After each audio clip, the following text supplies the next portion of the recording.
Very good morning. Nepal Muktidham యాత్రకు మనం బయలుదేరిపోయామండి. మొత్తంగా ఈ యాత్రని ఆర్గనైజ్ చేస్తున్నవారు Shri Gayatri tours and travels వారు.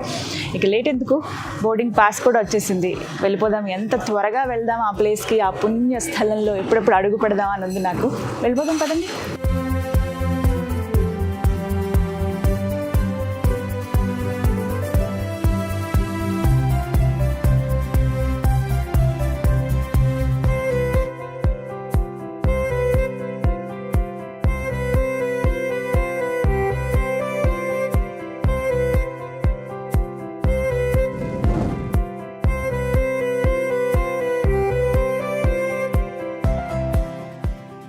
ఇప్పుడు మనం పాట్నా నుండి బయలుదేరుతూ ఆన్ ద వే జనక్పూర్ వెళ్ళేటువంటి దూరంలో మనకు ఒక హాఫ్ డిస్టెన్స్ లో సీతామఢి, ఇంకోటి సీతామర్హి అని అలహాబాద్ తర్వాత వారణాసి మధ్యలో వచ్చేటువంటిది. అక్కడ అమ్మవారు భూమిలోకి వెళ్తుంటే రాముల వారు వెళ్ళొద్దు అని వెంట్రుకలు పట్టుకుంటే అవన్నీ గడ్డి రూపంలో వచ్చి, కర్లింగ్ హెయిర్స్ ఎట్లా ఉంటాయో అక్కడ గడ్డి రూపంలో అమ్మవారి చేతికి వచ్చేసరికి ఆ వెంట్రుకలన్నీ ఆ ప్రదేశంలో ఆ యొక్క చెట్లన్నీ కూడా నాటితే ఆ మొక్కలన్నీ కూడా కర్లింగ్ హెయిర్స్ లాగా మొలిచి ఉంటాయట. మీరు అందరూ చాలా మంది చూసే ఉంటారు.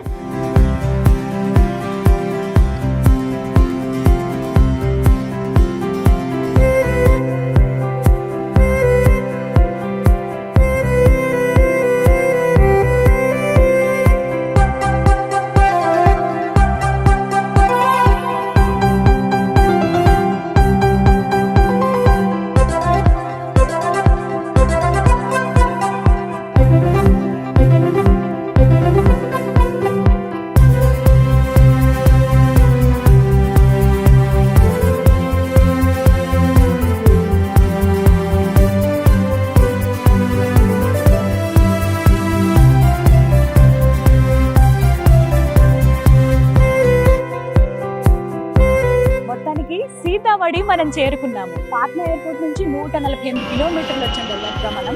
ఇక్కడే సీతా అమ్మవారిది. ఇక్కడ పేరు కూడా చాలా క్లియర్ గా రాసి ఉంటుంది, మా జానకి జన్మస్థలి.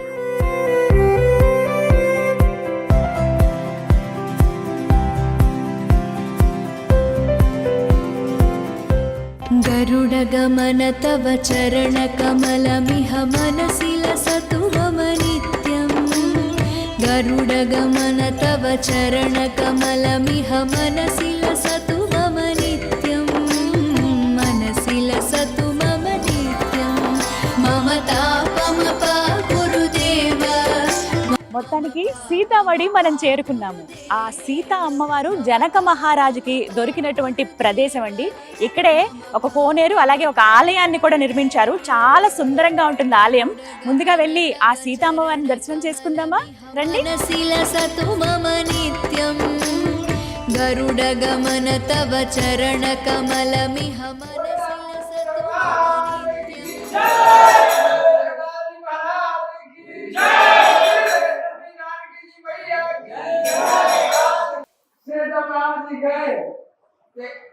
अब आए बड़ी खुशी की बात है।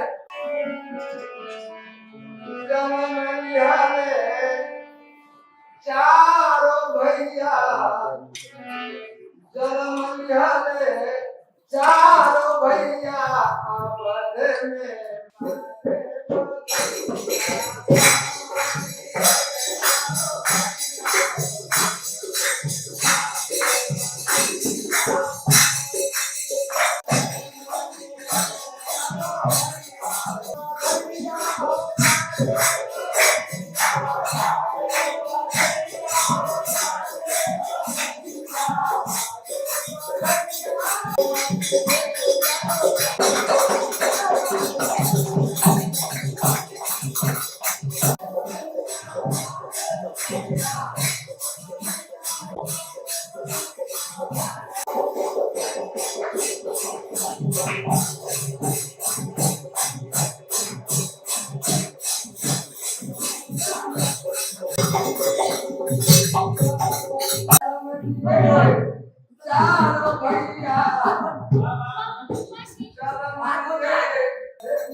దర్శనం ఎంత చక్కగా జరిగిందో. మూర్తులు అయితే కన్నులు విందుగా ఉన్నాయండి. అసలు అలా చూస్తూ ఉండిపోవాలనిపించింది నాకు అమ్మవారిని అలాగా ఎవరిని చూసి. ఓ పక్కన కృష్ణుడు చూస్తాం, మరోవైపు లక్ష్మీనారాయణ కూడా చూస్తామండి. ఇక్కడ ఇంకొక అద్భుతం ఏంటంటే ఎలా సీతమ్మ వారు దొరికిందనేది జస్ట్ పిక్చర్ అంటే పెయింటింగ్ లాగా వేశారు. మీకు విజువల్స్ లో చూపిస్తాను చూడండి. ఇక్కడ జనక మహారాజుకి పొలంలో దొరికినట్టు, అలాగే ఇక్కడ నుంచి స్టోరీ అంతా కూడా ఉంటుంది మనకి. ఎంత అల్లారి ముద్దుగా జనక మహారాజు సీతమ్మ వారిని పెంచుతారో, అలా చెలికత్తెలతో ఆడుకుంటూ ఆడుకుంటూ అలా పెరిగి పెద్ద అవుతుంది ఆవిడ. తర్వాత ఇక్కడ పూజా మందిరంలో శివధనస్సు అలా పెట్టి ఉంటుంది అనమాట. వరం ద్వారా వచ్చింది జనక మహారాజుకి, అది ఎవరు ఎత్తలేరు పట్టుకోలేరు, నిత్యం పూజ చేస్తారు. అందులో భాగంగా పూజా మందిరంలోనే ఉంటుంది. ఆడుకునేటప్పుడు ఏమైందంటే సీతాదేవి చెలికత్తెలతో ఒక బంతి వాటి కిందకి వెళ్ళిపోతుంది. అయితే ఆమె ఏం చేసింది, బంతి కదా కావాలి, పైన ఏముందనే చూడలేదు, శివధనస్సును తీసి ఇలా పక్కన పెట్టేసి ఆ బంతి తీసుకుంది. ఆ దృశ్యం జనక మహారాజు చూస్తారు. అసలు ఎంత అద్భుతం, అంత చిన్న పాప ఎలా అసలు శివధనస్సు ఎత్తగలిగిందని చెప్పి ఎవరైతే ఆ శివధనస్సును ఎక్కుపెట్టి విరుస్తారో వాళ్ళకే జానకి మాతనిస్తానని అనుకుంటారు. అప్పుడు ఆ తర్వాత స్వయంవరం జరుగుతుంది కదా, ఆ ఘట్టాలన్నమాట ఇవి. ఇక్కడ స్వయంవరం, సీతారామ కళ్యాణం, అయితే ఇదంతా చక్కగా పిక్చర్స్ లా వేశారు. చాలా చాలా బాగుంది. ఇక్కడ నిత్యం భజనలు జరుగుతూనే ఉంటాయండి. వాళ్ళు ఎంత తన్మయత్వంతో ఉన్నారు. కొంతమంది అయితే నృత్యం చేస్తూ ఉన్నారు. ప్రతిరోజు ఇలాగే భజన కార్యక్రమాలు జరుగుతూ ఉంటాయి. సందడిగా ఉంటుంది.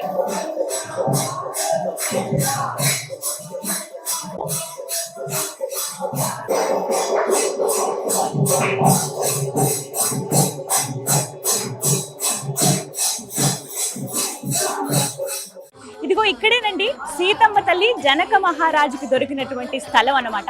పురాణాల్లో ఖచ్చితమైన ఆధారాలు కూడా ఉన్నాయి. ఇదే ప్రాంతంలో అమ్మవారు ఆ బుజ్జి బంగారు తల్లి జనక మహారాజుకి ఒక పెట్టెలో అంటే ఒక మందసంలో కనిపించారని చెప్పి, జనక మహారాజు పొలం దున్నుతారు కదా, దున్నేటప్పుడు ఒక మందసంలో ఒక చిన్ని బంగారు తల్లి కనిపిస్తుంది కదా, ఆవిడే సీతమ్మ. ఆవిడ దొరికిన ప్రదేశం ఇక్కడే. ఇంతకు ముందంటే ఇక్కడ పొలాలు ఉండేవి. ఆ తర్వాత ఈ ప్రాంతం ఇంతటి పవిత్ర స్థలాన్ని మనం కాపాడుకుంటూ రావాలి, తర్వాత తరాల వారికి తెలియాలనే ఉద్దేశంతో మొత్తం అంతా డెవలప్ చేశారు. ఒక కోనేటి లాగా, అంటే ముందు మనం ఆలయం చూస్తాం, ఆలయం వెనుక భాగంలో అమ్మవారు దొరికిన ప్రదేశాన్ని ఇక్కడ కోనేరు లాగా తయారు చేశారు. దగ్గరికి వెళ్దాం రండి, దండం పెట్టుకుందాం. భుజగశయన భవ మదన జనక మమ జనన మరణ భయహారి. అమ్మవారు దొరికిన ప్రదేశం ఇది. నిజంగా చాలా సంతోషం అనిపించింది. జీవితంలో కొన్ని ఖచ్చితంగా మనం చూడాలంటే తెలుసుకోవాలి వాటి గురించి అంటారు కదా, అందులో ఆ సీతమ్మ తల్లి దొరికినటువంటి ప్రదేశమా, ఎంతటి మహద్భాగ్యం ఇక్కడికి రావటం, ఈ స్థలంలో అడుగు పెట్టడమే ఒక పుణ్యంగా భావించాలి. ఒకసారి దండం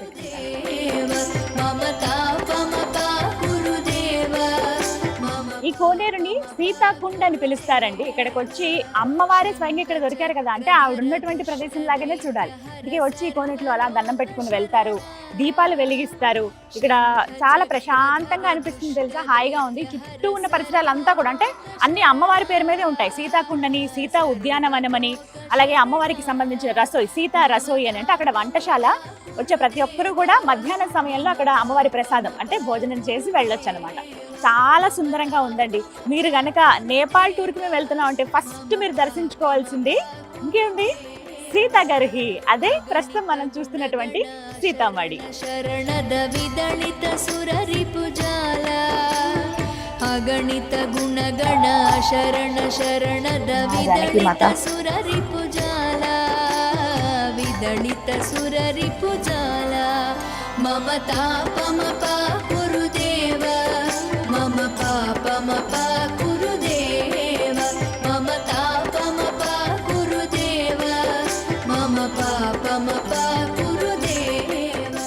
ఆలయం చుట్టూ కూడా ఎంత సుందరంగా అలంకరించారో తెలుసా, అంటే పూల మొక్కలతోనే పూర్తిగా మొక్కలతో నింపేశారు. గ్రీనరీ మనకి కనిపిస్తున్నట్టు ఒక సుందరమైన ఉద్యానవనం లాగా కనబడుతుంది. అదే సీతా ఉద్యానవనం.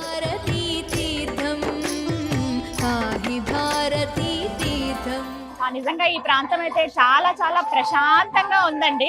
ఆ భజనలు కీర్తనలు అవి వింటూ ఉంటే రాముడి గురించి చాలా బాగుంది. బయట నుంచి కూడా టెంపుల్ చూసిన పగలు కూడా బాగుంటుంది. ఇక్కడ ఇంకో ప్రత్యేకత ఏంటంటే జనక మహారాజు అలాగే సీతమ్మ వారు చిన్నప్పుడు శివుణ్ణి ఆరాధించే వాళ్ళు కదా, శివాలయాలు కూడా ఉంటాయి. ఇంకా ప్రత్యేకం నాకు ఇవాళ చాలా సంతోషంగా అనిపించింది. అమ్మవారు నాకు తాంబూలం ఇచ్చారు. అసలు వారు ఇచ్చినటువంటి తాంబూలంలో ఏమేమి ఉన్నాయో తెలుసా, చూపిస్తా చూడండి. ముందుగా ఒక మాల ఇచ్చారు, బంతిపూల మాల, అలాగే స్టిక్కర్ ప్యాకెట్, బొట్టు బిళ్ళలు, ఇక కొబ్బరికాయ ప్రసాదం. అలాగే భలే స్వీట్గా ఉంటాయి ఇవి. అలాగే సింధూరం, హనుమాన్ ఆలయాలు కూడా చుట్టూ చాలా ఉన్నాయి. ఇంకా నెయిల్ పాలిష్, అలాగే అమ్మవారి ప్రసాదం లడ్డు. అలాగే ఇంకొకటి